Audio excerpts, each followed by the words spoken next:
At exactly 11 a.m., the light outside was warm enough to make the sleepy street look harmless and ordinary. The old house at the end of the lane and abandoned, vine-covered structure that had been empty for 20 years did something it had not done in decades. Its front door unlocked with a slow metallic click. One so soft that it might have been mistaken for the settling of old wood if anyone had been close enough to hear it. But no one was, because the neighbors always kept their distance from that place, avoiding its creaking windows and watching shadows, avoiding the memory of the family that had once lived there and the tragedy that had shut the house forever. And so no one saw the tall figure step inside, moving with a strange mixture of familiarity and caution, as though he knew the layout perfectly but feared what might be waiting for him inside. The man paused just beyond the threshold, letting his eyes adjust to the dimness as dust particles floated like golden snowflakes in the weak sunlight, sneaking in through the old curtains. And as he inhaled deeply, the air tasted of mold, damp, wood, and something else, something metallic, like old blood that had dried too long ago to still smell fresh, yet somehow lingered in the walls. He closed the door behind him quietly, almost respectfully, as if afraid of disturbing whatever still lived in the house, then looked down the hallway that led to the staircase, the floorboards beneath his feet creaking with a drawn-out groan. That made him flinch, though he told himself it was just age. After all, 20 years was a long time to leave a home untouched. Especially one with a history like this one. A place where laughter had once echoed, but was replaced with silence. So deep it felt alive. His footsteps, strangely soft for someone his size, carried him forward as the memories he had tried so hard to bury clawed their way back to the surface. Memories of the morning everything went wrong, memories of running, crying, screaming, memories of leaving someone behind, someone he loved, and the guilt surged up like a tide trying to drown him. But he forced himself to keep walking because he had returned for a reason he had avoided for 20 years, a reason that would not let him sleep, breathe, or live until he faced this house again. And as he reached the staircase, he couldn't stop himself from whispering into the darkness. "I'm back," his voice cracking like a child's, and though he expected silence, something else answered, a faint creak upstairs, too deliberate.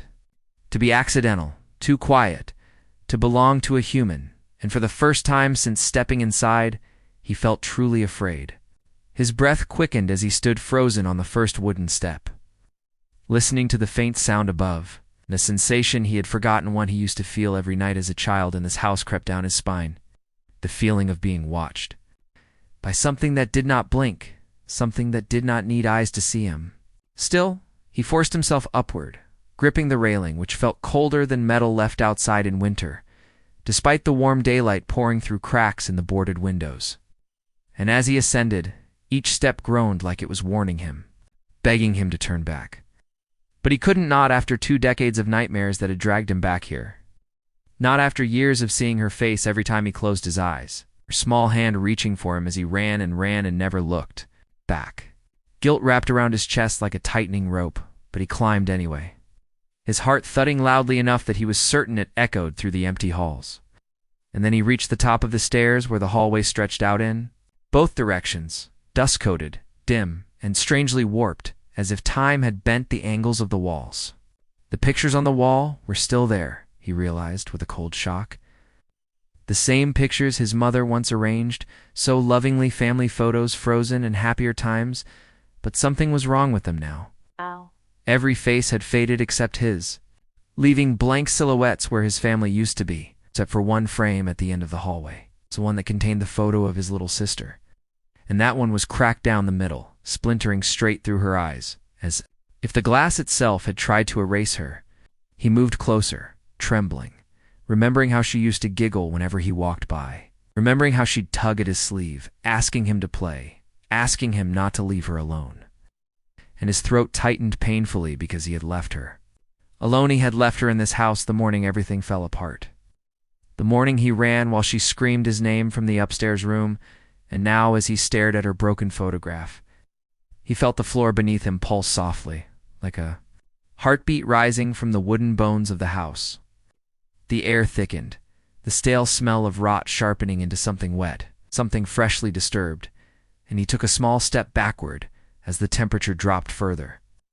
Frost forming along the edges of the picture frames, creeping outward like skeletal fingers reaching to touch him. A low, almost inaudible hum vibrated through the hallway then, sound so soft yet so familiar that his stomach twisted because it was the same hum she used to make when scared. The sound she made when the power would go out during storms, and she would hide under her blanket, waiting for him to come comfort her. But this time the hum wasn't coming from behind a blanket, it was coming from deeper inside the hallway. From one of the doors that had been closed since that day, the one that led to the room they both shared before everything changed. He felt his legs grow weak as he approached it, the hum growing louder, layered, distorted, as though more than one voice was producing it. And when he reached the door, he hesitated, noticing deep scratch marks around the handle-tiny fingernail. Mark's frantic, desperate hand, the sight made bile rise in his throat because he had seen those scratches before, 20 years ago. On the morning he ran out of the house, leaving her behind, and suddenly the humming stopped, replaced by a silence so thick it felt like the house was listening. He reached out, hesitating only for a moment before pushing open the door. And as it swung inward, a blast of icy air hit him, carrying with it the scent of damp earth. Old wood and something faintly sweet, like decayed flowers that someone had once placed lovingly, but had long since been forgotten. Inside the room, shadows clustered in the corners, layered on top of each other like they were alive, breathing, observing him. And the sunlight from the hallway refused to enter, as if repelled by whatever lay inside. He stepped in cautiously, every sense screaming at him to turn back, but he forced himself deeper into the room, his eyes adjusting slowly until he saw it, his old bed, still pushed against the wall. Sheets torn and curled, the mattress sagging, as though something had slept there long after the family left. Long after the house was abandoned, and his old toys lay scattered across the floor. Some broken, some half-buried beneath dust thick enough to write words in. But what made his skin crawl wasn't the toys or the bed, it was the floorboards beneath them. Warped outward in a shape he recognized instantly, a shape that had haunted him since childhood. The circular bulge in the wood, like a lid covering something underneath, the same place where he had once heard scratching, soft crying, and then silence. His breath hitched as he knelt down, wiping away decades of dust, revealing the outline of the trapdoor he had pretended for years didn't exist. The one he swore he'd imagined, even though he knew he hadn't, and as his trembling fingers traced the edges of the old wood, a whisper drifted from beneath it, so faint but unmistakably real. A whisper that froze him in place and filled his eyes with tears he hadn't shed in decades. The whisper of a young girl saying his name. The moment he heard his name whispered from beneath the trapdoor, every instinct in his body screamed at him to run, to escape the house he never should have returned to. But something deeper, guilt, love, unfinished grief, anchored him to the spot as he leaned closer, his ear hovering just inches above the aging wood. The whisper came again, slightly louder this time, trembling, fragile, and impossibly familiar, as if frozen in time for 20 years. His heartbeat slammed against his ribs so hard he thought his chest might split open as he whispered back, "I'm here. I'm finally here," though his voice cracked under the weight of emotions he had buried since childhood. The house reacted instantly, trembling with a subtle vibration, the floorboards rippling under him as if something large moved beneath the foundation. Ow. And the faint hum he had heard earlier returned, but this time it was layered many voices, humming together, resonating through the walls like a swarm of unseen creatures breathing in unison. He forced his shaking hands to the trapdoor's rusty metal ring, a ring so cold it burned his skin, and he tugged, expecting resistance. But the door lifted surprisingly easily, as though whatever was beneath had been waiting for him, preparing. For this exact moment, a gust of cold, wet air surged upward, carrying with it a smell so earthy and heavy it reminded him of graves freshly dug. And he blinked rapidly as the darkness below seemed to swirl like thick fog, hiding whatever lay beneath. He hesitated for a long moment, crouched above the opening. Trying to make sense of what he was seeing, there were faint shapes moving inside the darkness. Tiny flickers of pale light like eyes blinking open, dozens of them, maybe hundreds. Shifting, retreating, advancing as though curious. He lowered his hand slowly into the void, and the cold enveloped his fingers instantly, sinking into his bones. Like liquid ice, but just when he was about to pull away in fear, something small and delicate touched his hand, a child's fingers. Soft, trembling, unmistakably real, and he gasped as he felt them curl gently around his own. The grip weak but desperate, as though begging him not to leave again. Tears blurred his vision as he whispered her name shakily, and the hand squeezed once, then loosened, retreating deeper into the shadows, urging him to follow. He swallowed hard, glancing around the room, anticipating the shifting of shadows, or movement behind him, but the only sound was the slow, rhythmic creaking of the house's bones, like it was breathing in anticipation. He pulled a lantern from the old shelf, which surprised him by still having a faint wick intact. Hand struck a match, the flame sputtering at first, before catching and filling the small glass chamber with warm, flickering light. With one last deep breath, he lowered the lantern into the trapdoor's darkness, and as the golden light pushed back the shadows, his breath caught in his throat. The space beneath the floor was far larger than any crawl space should be, forming a deep earthen tunnel that twisted downward in unnatural angles, the walls pulsating slightly, almost organic, like the house had grown veins. Scattered throughout the tunnel were remnants of Toys Doll's missing eyes, broken figurines, scribbled papers, all coated in thick dust. But the most disturbing part was the small footprints in the dirt, dozens of them, crossing over each other, leading deeper into the darkness as though children had been wandering there for years. Felt dizzy, overwhelmed by the horrific realization that this place wasn't just a hidden room, it was something alive. Something that had fed on the house, on the memories, on them. Clenching his jaw, he reached his leg over the edge of the opening and lowered himself slowly into the tunnel, his heart pounding as the earth swallowed him bit by bit. And when his feet finally touched the cold ground below, the trapdoor above slammed shut violently on its own, plunging him into darkness except for the lantern's quivering light. He spun around instinctively, hearing tiny footsteps scampering behind him, soft giggles echoing from every direction. Not joyful giggles, but warped, hollow ones that sounded rehearsed, copied. Like something that had listened to children and learned how to imitate them without understanding emotion. The air thickened, pressure building in his ears, and a small shadow darted across the tunnel ahead, fast, low to the ground. Like a child crouching or crawling on all fours, and, though the lantern trembled in his hand, he forced himself forward, step by slow step, chasing the faint sound of his sister's voice, calling him deeper. Her tone wavering between relief and accusation, between longing and rage. As he followed the twisting path, the tunnel walls seemed to shift subtly, closing in one moment, expanding the next, as though reacting to his movement, guiding him more, herding him toward something waiting deeper in the earth. And soon the lantern light revealed faint carvings etched into the dirt walls, crude drawings of children holding hands with tall, shapeless figures, their long arms wrapped protectively or possessively around the children's shoulders. And the sight sent a sickening chill through him because the tall shapes were identical to the shadow he had seen in his nightmares for years.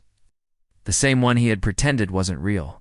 He pressed on, swallowing terror as the tunnel sloped downward more steeply, the air growing colder and thicker with every step, until he reached a wider chamber, where the lantern's light stretched far enough to reveal dozens of small objects. On the ground, dolls, clothes, hair ribbons, tiny shoes, all arranged in neat circles around a large, pulsing crack in the earth. A crack that glowed faintly with an eerie pale light, as though something underneath was breathing, waiting, watching, and as the low hum grew louder, vibrating through the soil and up his legs, he realized with dawning horror that he was no longer alone in the chamber. The moment he stepped into the next chamber, he felt the temperature drop so rapidly that his breath turned into a misty cloud in front of him, swirling like a ghostly veil as the lantern's trembling glow revealed the unsettling scene before him. An immense underground room, shaped not by human hands, but by something older, something that carved the earth with intention rather than tools, its walls lined with strange smooth ridges that looked disturbingly like ribs curving inward, toward a central hollow where a massive pitch-black pool stretched silently across the floor, its surface so perfectly still it resembled a mirror made of liquid shadow. And as he stood there, frozen, listening to the unsettling symphony of small footsteps scuttling just out of sight, he heard the faintest sound rising from the pool's soft breathing, shallow but rhythmic, like someone asleep just beneath the surface. And when he squinted, he could see faint ripples forming even though nothing touched the water, each ripple expanding outward like a silent heartbeat echoing through the chamber.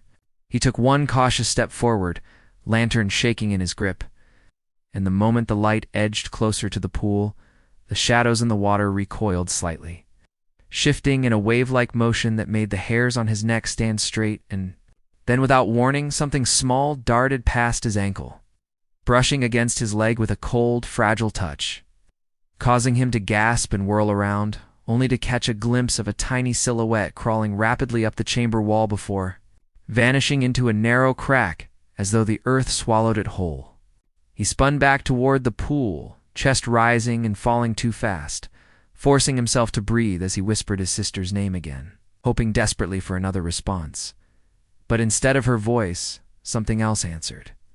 A long, low exhale from the pool, as if a giant lung beneath the water had awakened, aware of his presence, tasting his fear.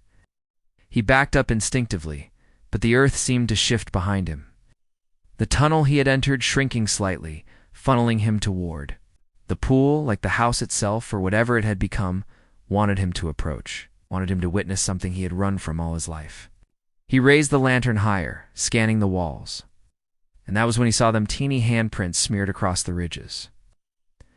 Dozens of overlapping prints pressed into the dirt, some fresh, some old, all arranged in chaotic trails leading toward the water, as if small children had repeatedly crawled, walked, even dragged themselves into the pool willingly. His stomach twisted painfully at the horrifying implication, but he forced himself closer, every step sounding unnaturally loud in the vast chamber. When he reached the edge of the pool, he crouched, lowering the lantern to illuminate the water. And the reflection that stared back at him was not his own, it was a dark, distorted face with hollow eyes, a stretched grin, and skin that shimmered like wet clay. And though it mimicked his movements, he knew instantly it wasn't a reflection at all, but something beneath the water merely imitating him, studying him, copying him. He jerked back, dropping the lantern, but it didn't shatter. Instead, it landed softly on the dirt, as if cushioned by unseen hands. And the flame continued to burn steadily, illuminating the pool even brighter. Then from the far side of the chamber, a soft humming started, the same hum he had heard upstairs, but clearer now. All aired with whispers, childish giggles, and a faint melody that sounded like a twisted lullaby, echoing through the cavern until it vibrated in his bones.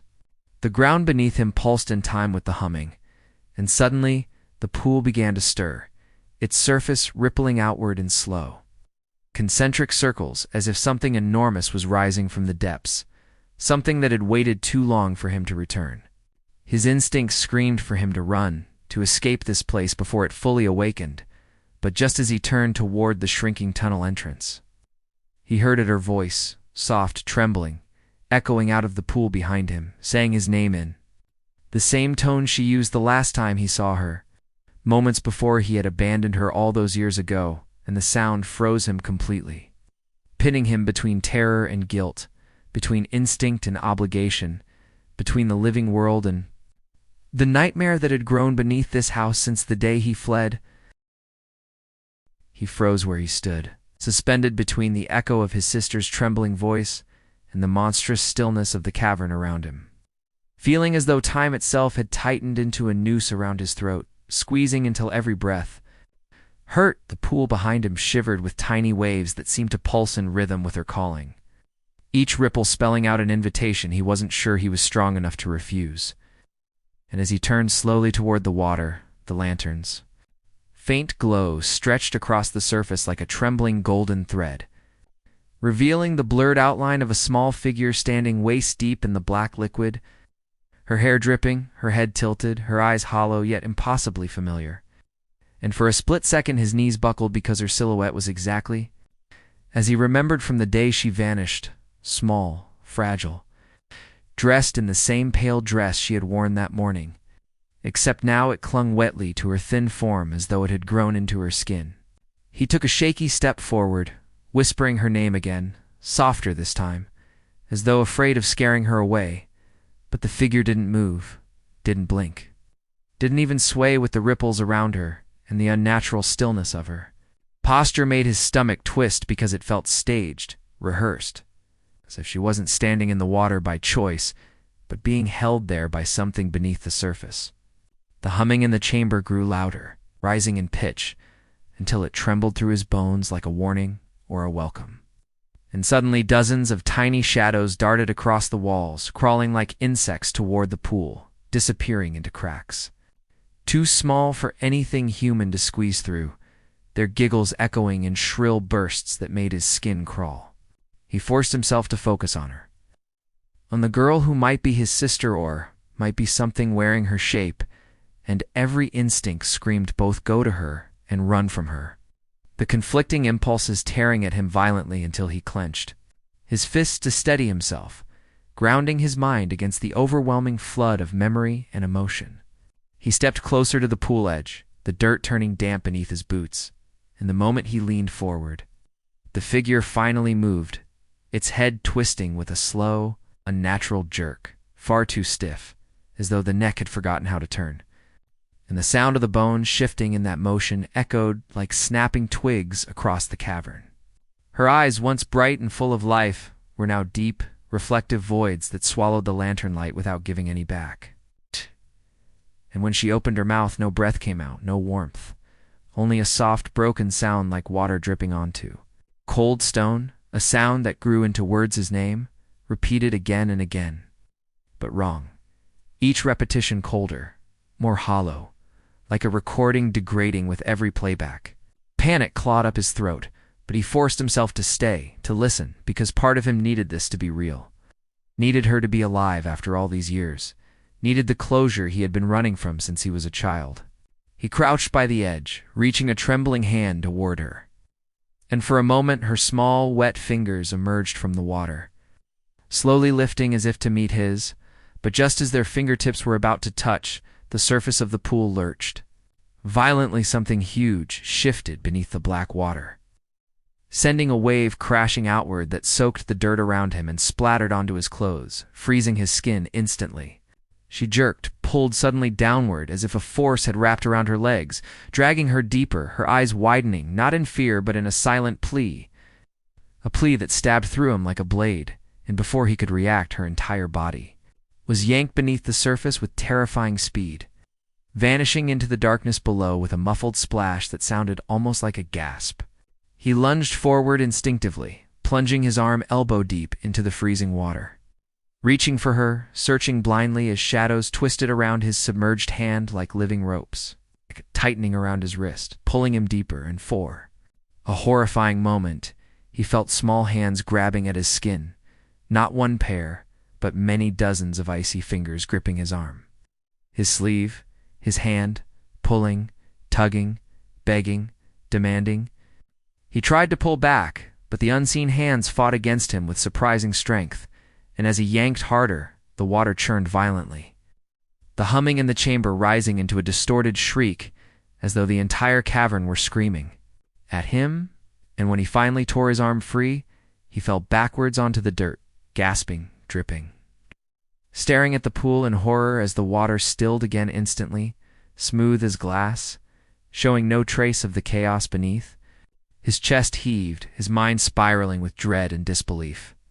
And then he realized his sleeve was torn, and tiny muddy handprints, impossibly small, covered his arm in streaks that dripped slowly down his skin like the touch of children, who refused to let go, and as he stared in numb shock, the handprints began to fade into his flesh, absorbing like water soaking into soil, leaving his skin cold and pale as the humming slowly lowered again, shifting into a soft, rhythmic chant from somewhere deep within the earth, a chant that felt like it was welcoming him, calling him forward, urging him to go deeper if he truly wanted the answers he came here for. His arms still tingled with cold, where the tiny handprints had sunk into his skin. leaving behind a numbness that spread slowly upward like frost, climbing the trunk of a dying tree, and even though his heart pounded violently in his chest, he forced himself to stand, clutching the lantern with shaking fingers as the dim light flickered across the cavern, revealing even more disturbing details he hadn't noticed before. Teeny carvings etched into the walls, hundreds of them, each one showing small figures kneeling before a larger shadowy shape, their heads bowed as if in worship or surrender. And the shape looming above them wasn't human at all. Its body stretching unnaturally tall, limbs elongated, head completely featureless except for a hollow circular opening where a face should be, an opening carved so deeply into the earth that it looked like a tunnel leading into nothingness. He staggered backward, bile rising in his throat, because the drawings matched the creature from his nightmares. The same faceless thing he had seen standing at the foot of his childhood bed on the night his sister disappeared. The same one, everyone told him had been imagined, a hallucination born of trauma, but the earth didn't lie. And neither did the pool behind him, still rippling softly as though breathing, waiting.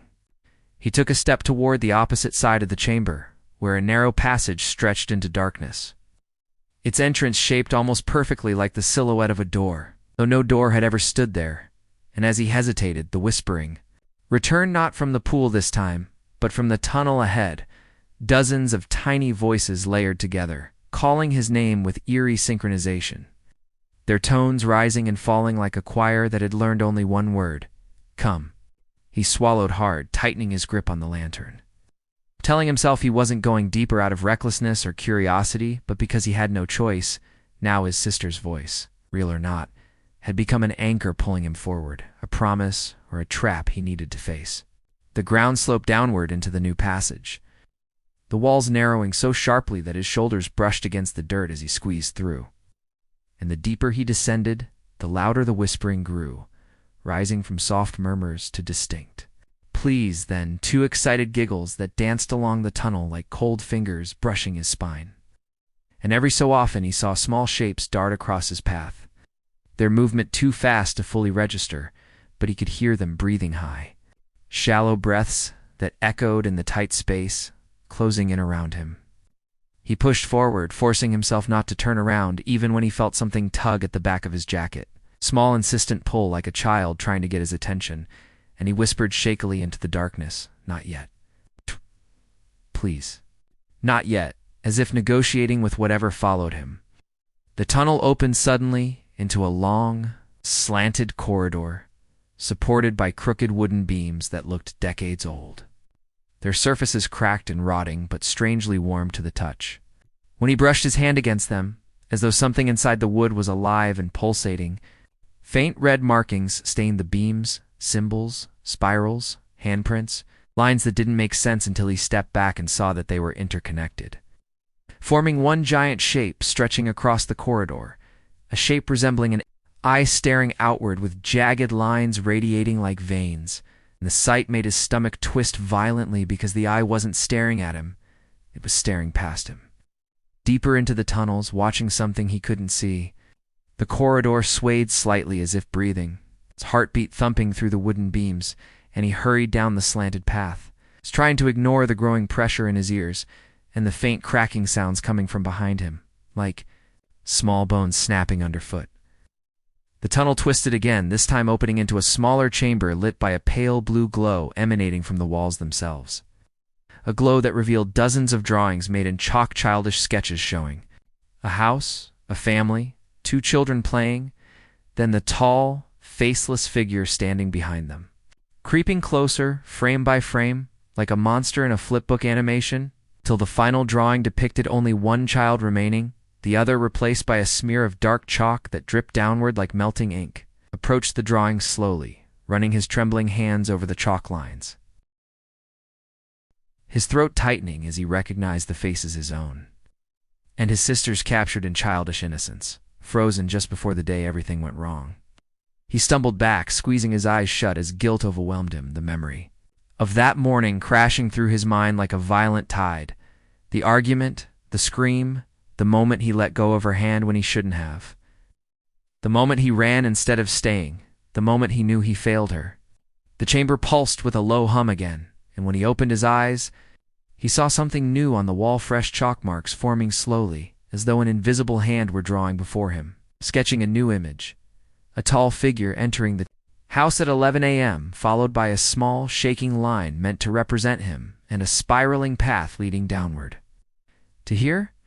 He stared in horrified fascination as the chalk line continued to move, tracing the outline of a final drawing one he couldn't yet identify, when suddenly the room's air tensed, thickened, and the whispering stopped entirely, replaced by a single voice echoing from the darkness behind him, a voice not childish, not human, but impossibly deep and resonant as it spoke for the first time, came back.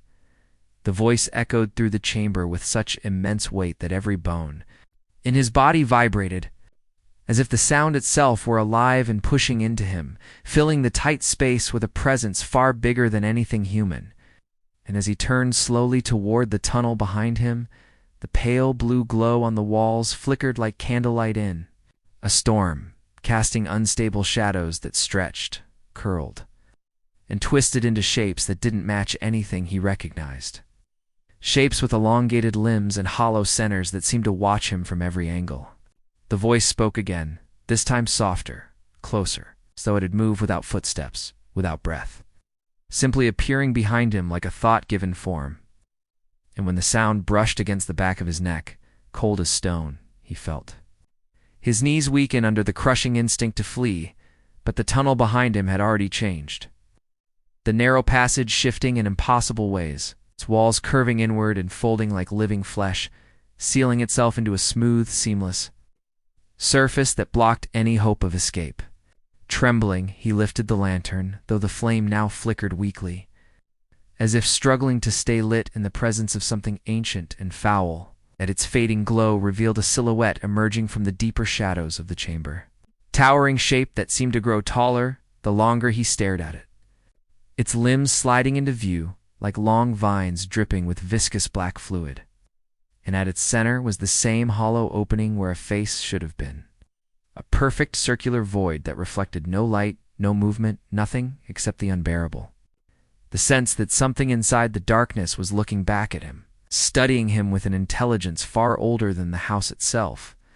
He stumbled backward instinctively, pressing his spine against the cold dirt wall as his breath came in sharp, shallow bursts. But the silhouette only leaned closer, its elongated body bending with a slow, unnatural grace until its featureless face hovered inches above his own, the void drawing the air out of the space between them like a silent inhale. And for a moment he felt himself being pulled forward, as though the darkness wanted to swallow him whole. The voice echoed once more, not from its mouth, because it had none, but from everywhere at once. Vibrating through the walls, through the ground, through his scully, left her, it murmured, the words dripping into his mind like oil poisoning. Water, and he shook violently because the tone wasn't angry. It was disappointed, almost mournful, the way a parent might speak to a child who had failed a test he never knew he was taking. He tried to force words out, his throat tight and raw, whispering, she was just a child. I didn't mean to. I was scared, but the creature leaned closer, its void widening slightly as if stretching into a grotesque grin. And the chalk drawings on the wall suddenly flared with bright blue light, illuminating the room with a painful intensity. The images changed, shifting like moving sand, rearranging themselves to show the truth he had spent his entire life avoiding. His sister, running through the house in terror. The tall, faceless creature, emerging from the dark corner, his younger self hiding, cowering behind a broken dresser. Watching helplessly as the thing reached out and took her, its long fingers wrapping around her small frame with the delicate care of someone lifting a fragile doll. Tears blurred his vision as he saw himself in the drawings, frozen, shaking, doing nothing, abandoning her not because he couldn't save her, but because he chose to run. And guilt slammed into him with such force that his legs gave out, dropping him to the ground as the creature towered over him like a shadow come to life. The air in the chamber thickened, pressing against his lungs until he struggled to breathe. And from the darkness beyond the chocolate walls came the soft patter of small footsteps. Dozens of them moving in unison, accompanied by breathless giggles and tiny whispers that grew louder as the children, the lost, the taken gathered at the edges of the room, their shapes flitting in and out of the corner of his vision like moths drawn to flame. He felt them brushing past him, cold hands sliding across his arms, shoulders, hair, leaving trails of freezing numbness that seeped into his skin like winter creeping under a door. The chorus of their voices rose into a haunting chant, repeating his name, each syllable stretched unnaturally, as if they were testing the shape of it with mouths unused to speaking. He squeezed his eyes shut, but that only made the sound sharper, the faces clearer and his mind pale. Hollow-eyed children with smiles carved into their cheeks. Smiles far too wide to be human, and just when he thought he would collapse under the weight of their presence, the tall, faceless creature lowered one long arm, its black, dripping fingers unfurling to reveal something small and delicate resting in its palm. His sister's hair ribbon, the same faded pink ribbon she never took off, now stained dark and damp as though pulled from the depths of the pool. The sight shattered him, and he reached out with trembling hands, not caring anymore whether this was a trap, not caring whether this creature meant to help him or consume him. The need to hold that ribbon, to hold even a piece of her, overwhelmed every instinct for survival he had left. But the moment his fingertips brushed the ribbon, the creature's hand snapped closed with a bone-cracking sound, pulling the ribbon away in a swift, fluid motion that made him cry out in frustration. And the cavern shook violently as the faceless thing straightened to its full height, its voice rumbling like distant thunder as it spoke the words that froze his blood. "If you want her, follow me." The creature's words echoed through the cavern like a command carved into the very stone. And though every cell in his body screamed at him to flee, to claw his way back toward the surface and never return, something far stronger, desperation, guilt, the need for redemption pulled him to his feet as the towering, faceless figure glided deeper into the twisting tunnels, its limbs moving with sickening fluidity, leaving streaks of black sludge that sizzled softly upon touching the ground. He followed at a cautious distance, clutching the dim lantern that flickered more violently with each step he took, as though the flame were terrified of the being ahead of him, but still refusing to die out completely, guided by a stubborn spark that mirrored the last fragment of hope he carried. The tunnel shifted subtly as they moved through it, the walls breathing inward and outward like the ribcage of some ancient creature. And the countless tiny whispers of the child's shadows followed him closely, flitting along the dirt like cold gusts of wind, brushing his arms, tugging softly at his clothes. Their presence unnerving but strangely desperate, as though they were warning him of something even worse ahead. The faceless creature never looked back, never made a sound beyond the wet scrape of its long limbs dragging against the earth. Yet somehow he could feel its awareness locked onto him with suffocating intensity, as though it didn't need eyes to see him, didn't need a face to read the chaos in his soul. And the deeper he followed, the heavier the air became, thick with the smell of damp stone and decay, until his breaths turned shallow and ragged, each inhale scraping against his lungs like shards of ice. The ground sloped sharply downward, and soon the tunnel widened into another cavern, this one larger than all the others. Its ceiling so high, it vanished into darkness, its walls covered in marks carved not by hands but by claws, deep grooves that glowed faintly with a pulsating blue light. And at the center of the cavern lay a vast pit wider than a house, filled with swirling black water that churned as though boiling. Though no heat rose from its only cold, suffocating cold that seeped through his clothes and into his bones, the moment he stepped closer, the faceless creature paused at the pit's edge, raising one elongated arm toward the churning water as though presenting it, and for the first time, the water responded.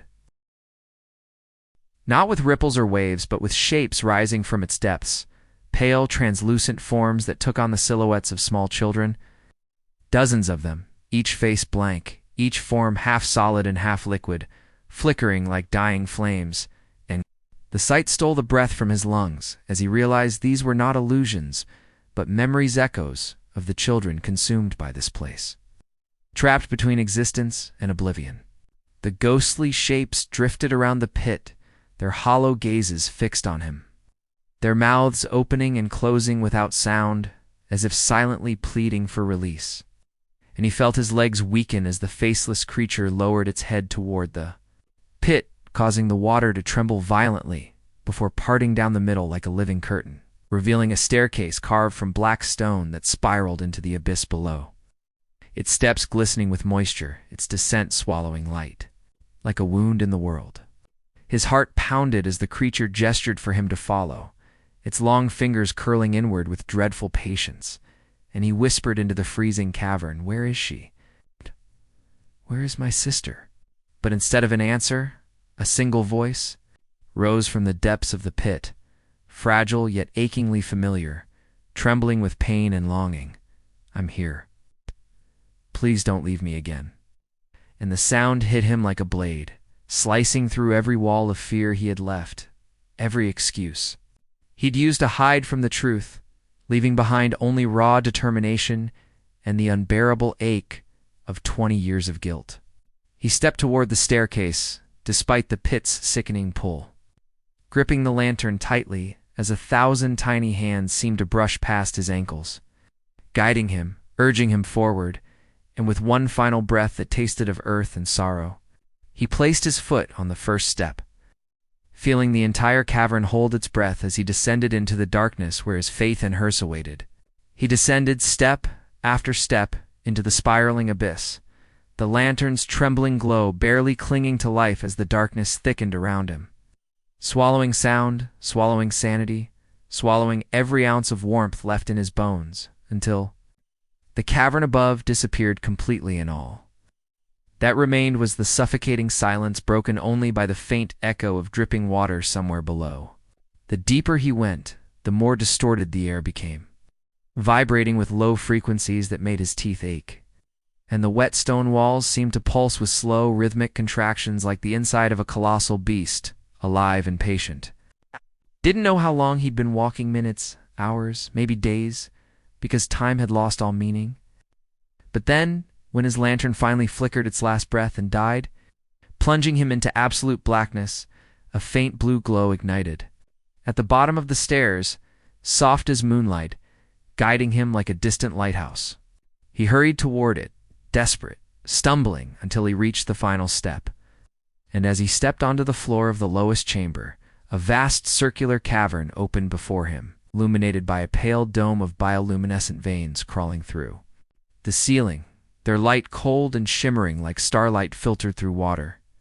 At the center of the cavern stood a stone altar formed from jagged slabs fused together like broken bones. Atop it lay a small figure curled in a fetal position, her pale hair matted, her trembling body wrapped in tattered fabric that looked centuries old, and for a moment his heart stopped entirely because it was her, his sister, moving. Fragile, her chest rising only in shallow tremors, as if each breath was a battle she was losing.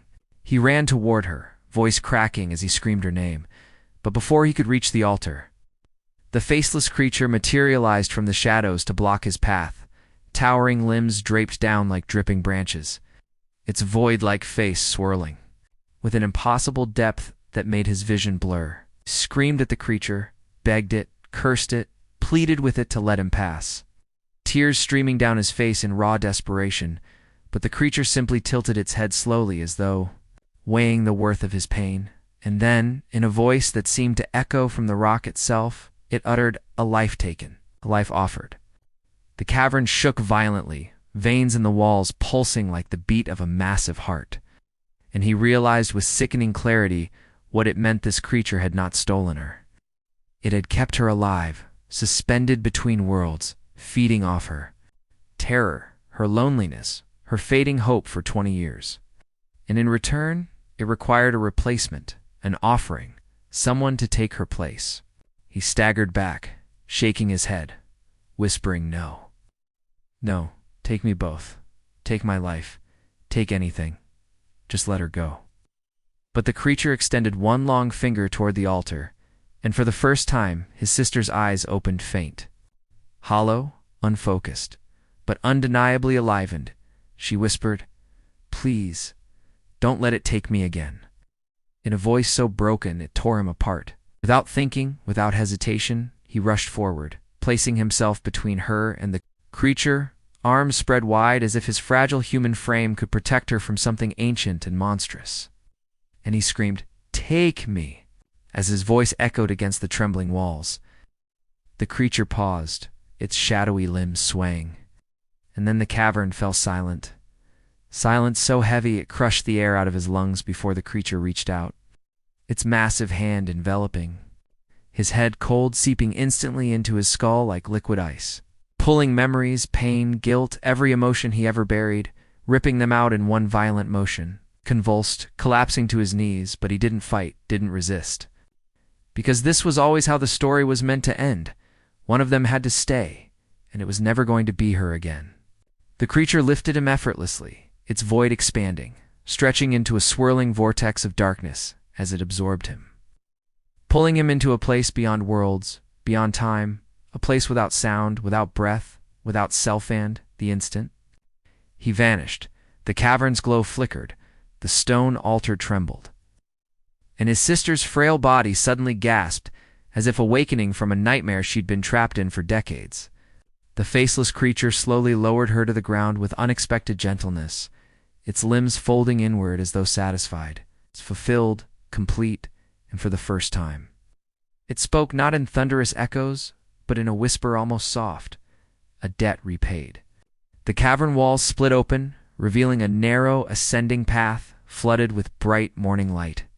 Warm and golden, impossible after so much darkness, and she climbed toward it slowly, weak but free, tears streaming down her face as sunlight touched her skin for the first time since childhood. Behind her, the ground rumbled as the ancient creature retreated into the depths. With its offering, her brother, its form dissolving into mist as the cavern collapsed, sealing the darkness forever. She stumbled into the open daylight, collapsing in the overgrown yard of the old house, just as the clock struck 11 a.m., the same moment he had entered. The same moment fate rewrote itself, and as she turned back toward the house one last time, the door slowly closed on its own, locking with a soft click, the final breath of a story that took 20 years to end. And though she was free, she whispered his name with trembling sorrow, knowing the truth that would haunt her forever. He did not save her because he was brave. He saved her because he had always been hers to lose.